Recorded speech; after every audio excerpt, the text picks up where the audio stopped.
Welcome back to the show, and now let us get right into it.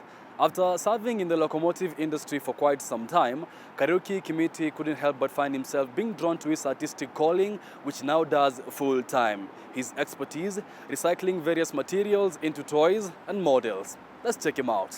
It had always been a lifelong dream for Kariuki Kimiti to work in the locomotive industry. Art had, however, been always a part of his life, and throughout his engineering career, the prospect of being a full-time artist had always lingered in his mind. I was born in Nyeri 59 years ago in 1965. Actually, my birthday is on 12th December 1965. Being a Jamhuri, so we had my birthday is celebrated nationally. And I schooled locally in primary school in Mehote. Later joined Kenyaga High School, where I found our deputy president. He was in Form 3. He really mentored us. He called ourselves the truthful men, as he calls himself today. Then later joined Kiambu Institute of Science and Technology, where I did building science and craft. Later I was employed by Kenya Railways to train as the locomotive driver. I trained for 7 years and worked for about 4 years. Then got early retirement and joined Juakari, as you can see behind me. So I am actually an artist, a talented artist.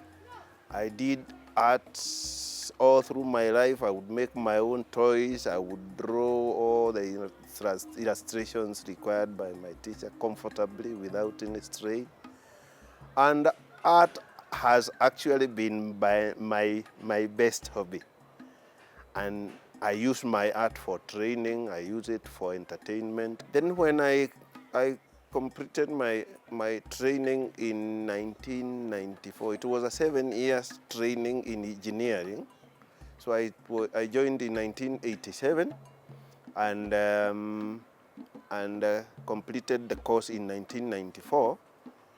And it actually enabled me, the art enabled me to understand the engineering aspect of the locomotives, because it was easy for me to understand, having practiced for a long time in automobiles and locomotion.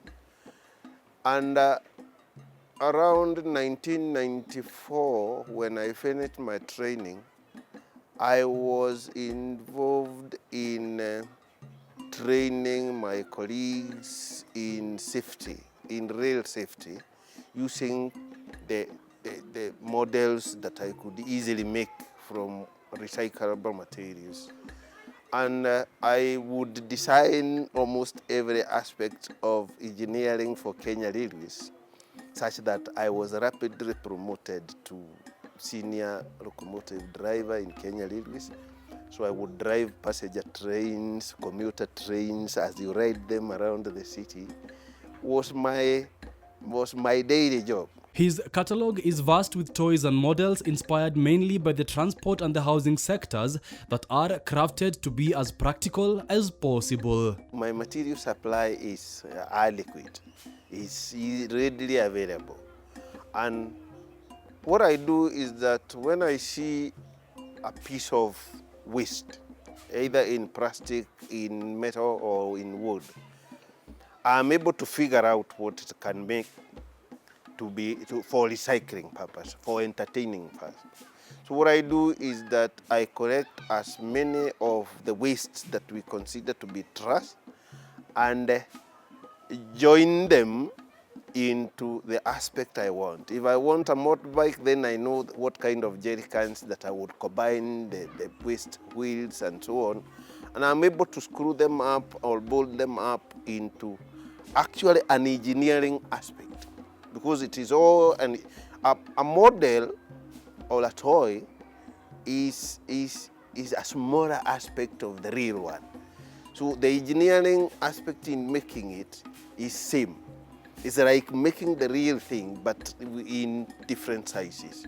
They must work like the real thing. If it is a train, it runs on rail like the real train.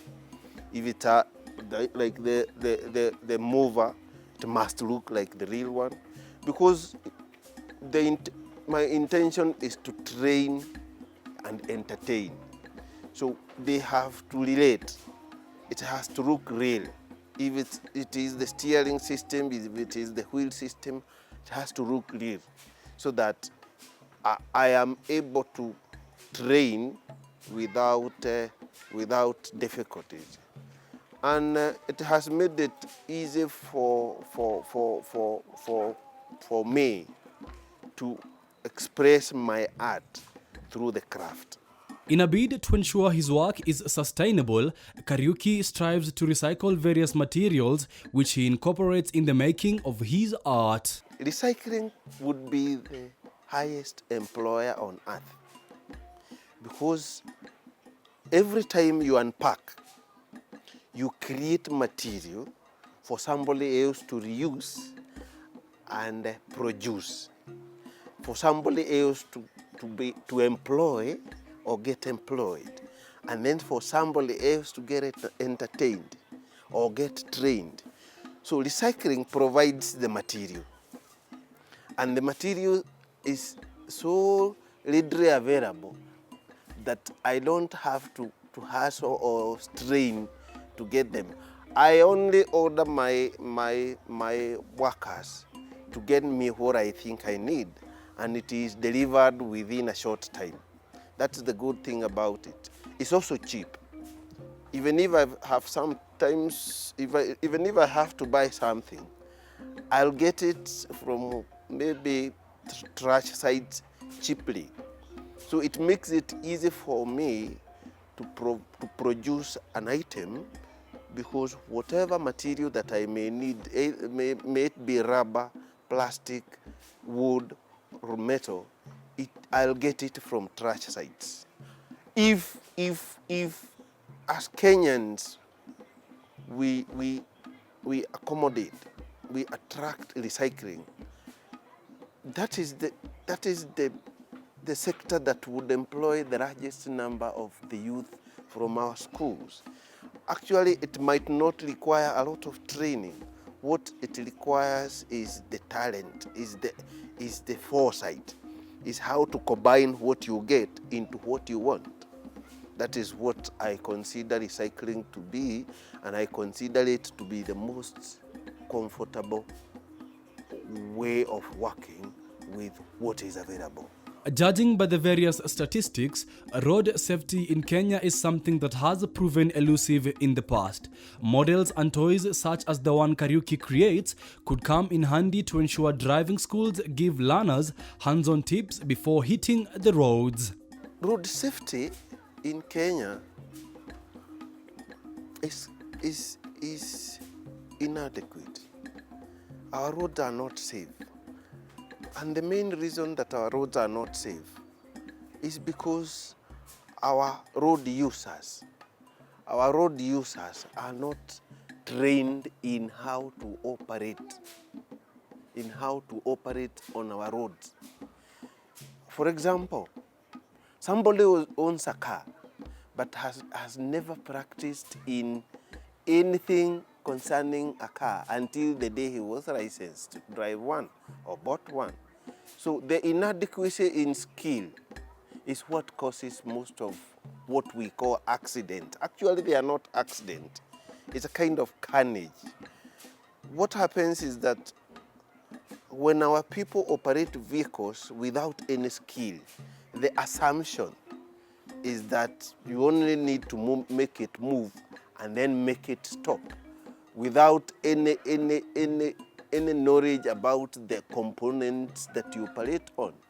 But if we had been able to use this kind of art and craft, whereby we involve models and toys in school, then we would have school leavers who are trained, who are skilled in automobility. That would improve road safety up to about 65%. And that would reduce the carnage that we see from as high as it is to very low, to as low as 20%, 10%. Kariuki stresses on the importance of nurturing hand skills, especially for children, which will greatly empower them from a young age. Toys were a privilege to me in my childhood because I make my own. And that is what I look for in our schooling. If our kids were trained in using recyclable materials for making their own toys, then use the toys to learn about automobility and such courses, then toy work would be the easiest available method of training, and it would be easy for us to train our children to use their own hands to make their own toys. Toys are today a privilege to our kids. It's only a rich parent's kid who can get the toy he or she wants. But if this is trained in school, such that children would collect what is available, plastic, cans, and so on, come with them to school, then express the talent in making whatever the kid thinks he or she needs, then our kids will have adequate supply of toys, instead of them having to admire toys owned by the rich kids. It's painful when a kid sees another kid with a toy and he or she knows that a parent cannot afford such kind of a toy. But maybe it's a toy that they are able to make in school, or they could be trained to make in school. And then eventually, when they learn to make toys in school, they become practical. They are able to use their tools and hands. And that enables them, because when they leave school and they are able to make items from what trash is available, then unemployment would be reduced by almost 60 to 70%. People can find me. I'm on YouTube. I'm Kariuki Kimiti, toys. And at the same time, if people can call me, my number is 0727 068 453. I'm Kariuki Kimiti on Facebook. You can also find me there. With the introduction of the competency-based curriculum, I am pretty sure we are going to see more artists in his field.